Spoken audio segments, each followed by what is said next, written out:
Roy, paki-identify mo nga kung para saang opening yan. Roy? Hi, Doc. Anong number po, Doc? Number 1? Number 1 po. Wait lang, Doc. Page.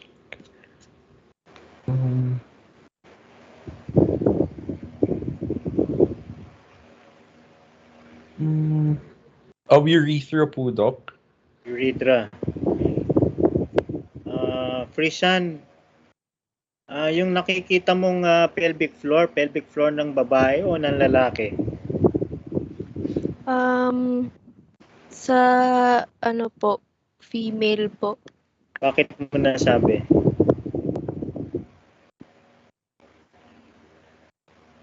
Because of the presence ng vagina po. Anong number yung vagina dyan?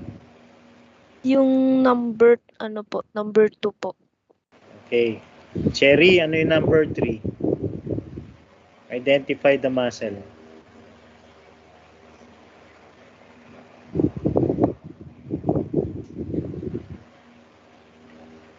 Wala si Cherry. Alcon. Going. Hello. Sige. Hello po, Doc. Sige, Cherry. Umuulan po kasi, Doc. Hello po. Okay. Ayun po. Number, po? Rectalis po. Okay. Very good. Number 4.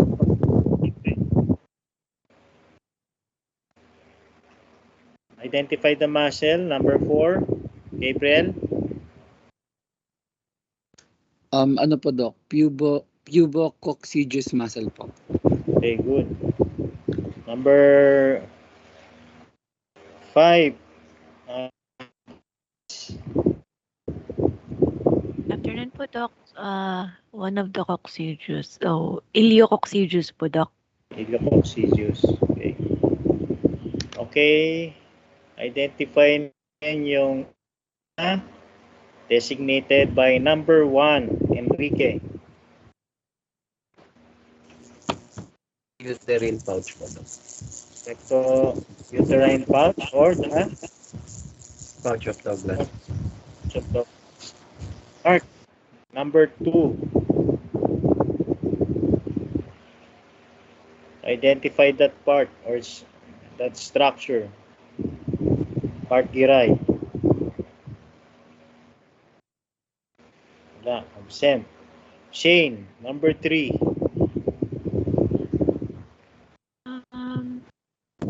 Number 2, Shane.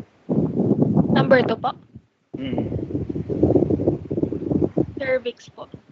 Cervix. So nakikita nyo, yan yung vaginal canal, and then the cervix, external os, internal os, cavity, and then yung number 4. Ano yung number 4, Cristel? This part. Doc, yun po yung fundus ng uterus. Okay. Fundus. Ang fundus ng uterus, okay, itong upper portion niya. As compared to the fundus ng urinary bladder, ano naman yung fundus ng urinary bladder ulit? Natawag na kita, Christine. Maritoni. Doc, yung fundus po ng urinary bladder, nasa base po? Nasa base of the posterior wall ng urinary bladder. Okay. Shelly, natawag ko na si Shelly. Not yet. Number 3. Number 3 po yung urinary bladder po, Doc. Urinary bladder. Neil, number 5. Yung po, pubic symphysis po. Okay, pubic symphysis. So makikita ninyo, no, sagittal section ito, showing you the pelvic organs in female and as well as the perineum. Okay, Christine, 19 and 20.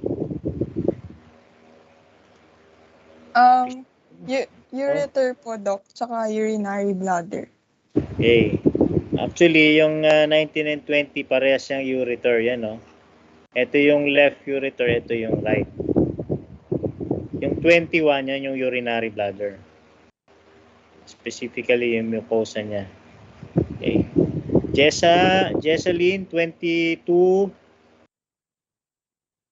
This one. Prostate po, Doc. Prostate gland. Okay? Ito yung urinary bladder. Sa ilalim niya, prostate gland. 16.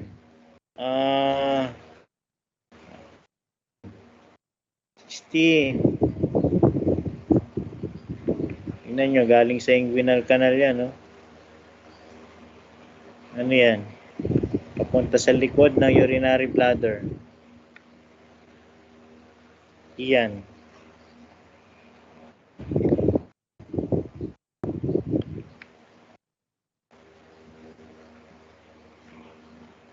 Papunta sa likod ng urinary bladder. Tatapos niya vas deferens. Okay, vas deferens. Tandaan nyo ha, yan ay left vas deferens. Okay, ito yung right, yung number 17. Naputol na. Okay. Number 8. Royce. Identify this organ or segment.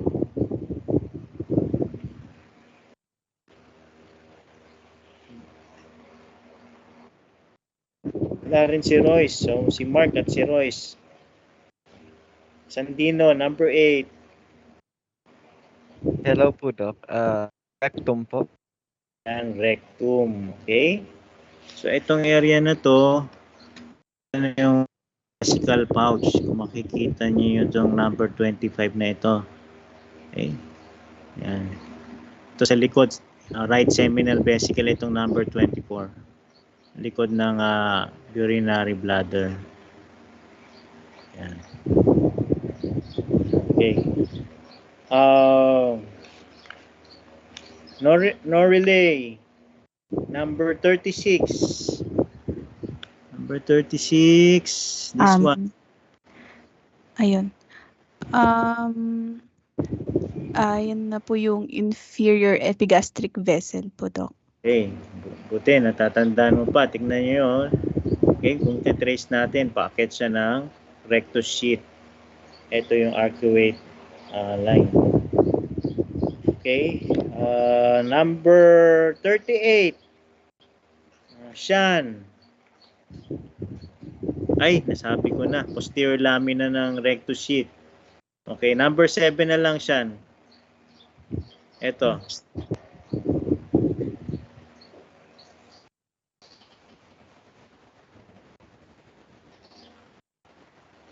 Tingnan niyo yung kabuuan. Pag hindi niyo ma-identify ng ng isang tingin, tingnan niyo yung kabuuan. Box 6. Okay. Number 26. Jonah. Ito.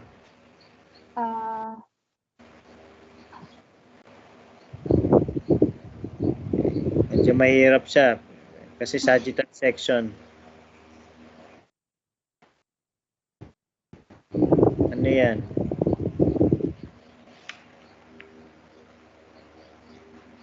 Actually, ganun yan. Mula pubis, papunta ng rectum.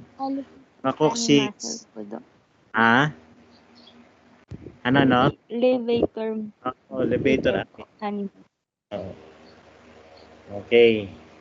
Ito, pag-aaralan natin ito sa susunod, makikita natin yung iba pang mga pelvic structures. Okay, this is the let me see. This is the common iliac artery. This is the internal iliac artery. Ito nyo, nagbabifurcate at level of S1. Okay.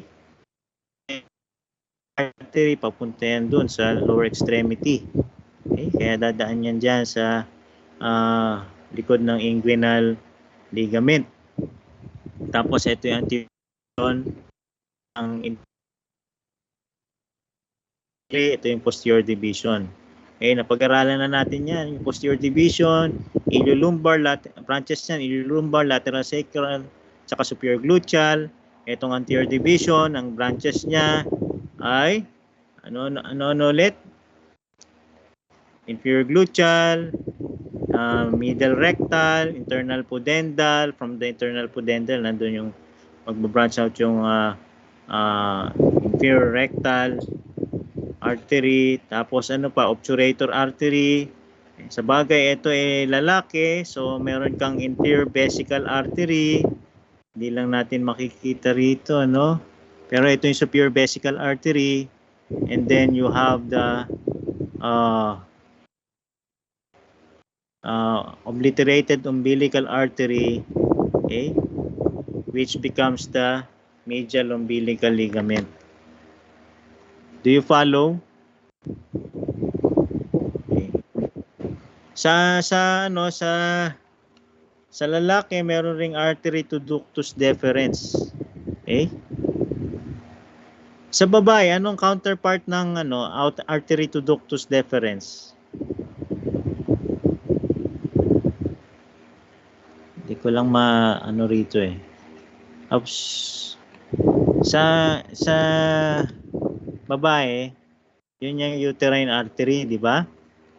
Yung naman, yung inferior vesical artery, yan yung vaginal artery. Do you follow? Yes po, Doc. Okay. Sige. Oh. FM number 1. Identify that ligament. Hello po, Doc. Suspensory ligament po of the ovary. Ligament. Ano tong view na to? Ay, nakalagay na pala rito. Posterior view. So makita niyo yung posterior view ng yung ating number yan, Antoinette.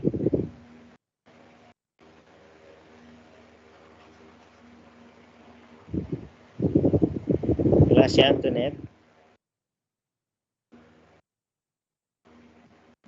Going. So, tatlong absent. Okay. Sa Denise, ano yung number 2? Yung ovarian ligament po. Okay, iba pa yung suspensory ligament, iba pa yung ovarian ligament. Okay? Ano ba yung significance ng suspensory ligament? Kirsten.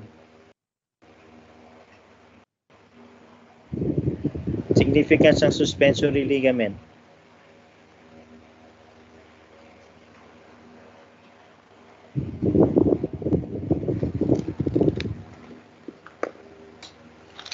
Wala si Kirsten.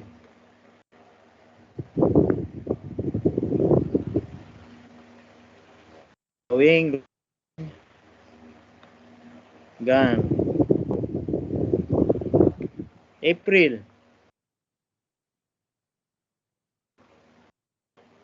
Yung number 1, ano bang kino-convey ng number 1 na yan? April Joy. Hello po. Narinig po ba ako? Yes. Yes, we can hear you. Hello. Yes, we can hear you. Okay. Contains yung neurovascular structure po ng ovary. Okay. So yung ovarian blood vessels, yung nerve supply papuntang ovary, lymphatic vessels. Okay? Yung number 3, ano yung number 3, Paula?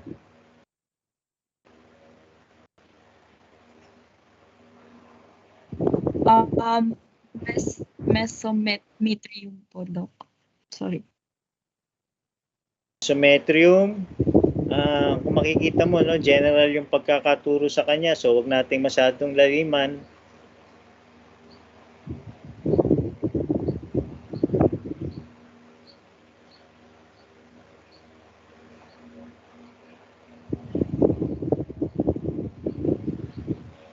Broad ligament po. Oo, malalim mag-isip. Okay? Number 4. Number 4, Karen. Yan po yung ureter. Ha? Ureter po. Is that the ureter?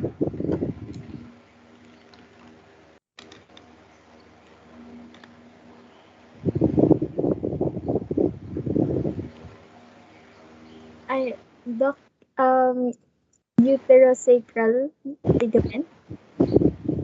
Is that the uterosacral ligament?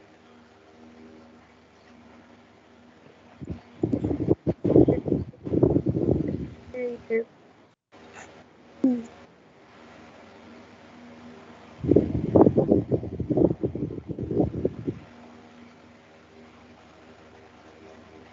Ano pa? Yung isang ligament. Conveying the blood supply of the uterus.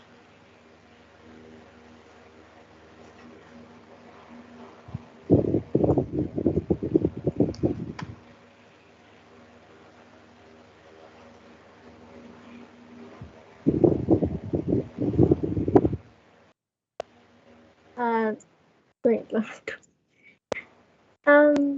Transverse cervical po. Or the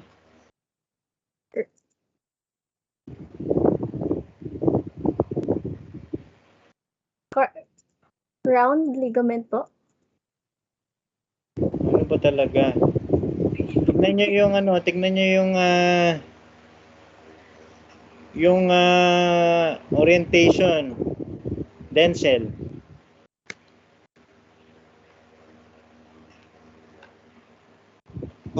Transverse cervical ligament. Transverse cervical ligament or the Ligament of McEnroe. Yung ganun po. ligament of McEnroe or the Ilan? ano pa? Ano pa? Michelle. Cardinal po. Cardinal ligament. Okay? Yan mga yan. Pare-parehas yan, no? Cardinal ligament, transverse cervical ligament, ligament of McEnroe, lateral cervical ligament. Number 5. Number 5, Brian. Bernadette. The fimbriae po of the Fimbriae. fallopian. Okay. So, nasa fallopian tube na tayo, no? Tapos, Stephanie, number 6. Doc, yung ampulla po ng fallopian. Ampulla, true or false? Ampulla is the narrowest portion of the fallopian tube. True or false, Roy?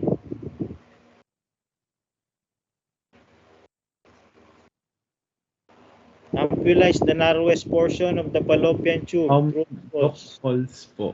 False. Ano yung narrowest portion? Of course, Isthmus po, Doc. saan yung, anong number dyan yung isthmus? Number 8 po, Doc. Number 8. What is number 7, Christian?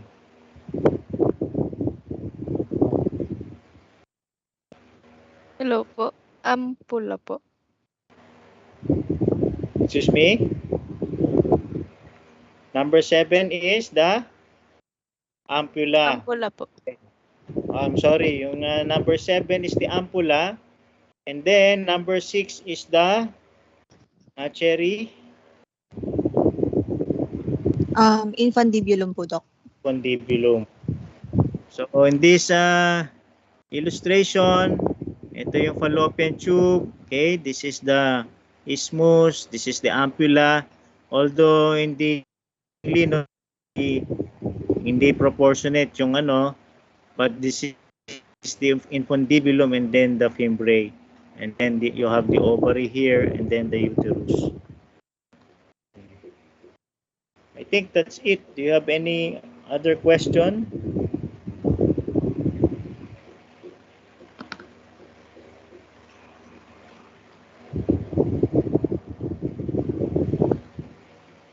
Sige, kung wala na, let's call it a day. Thank you. Thank you po, Doc. Thank you po, Doc. Doc.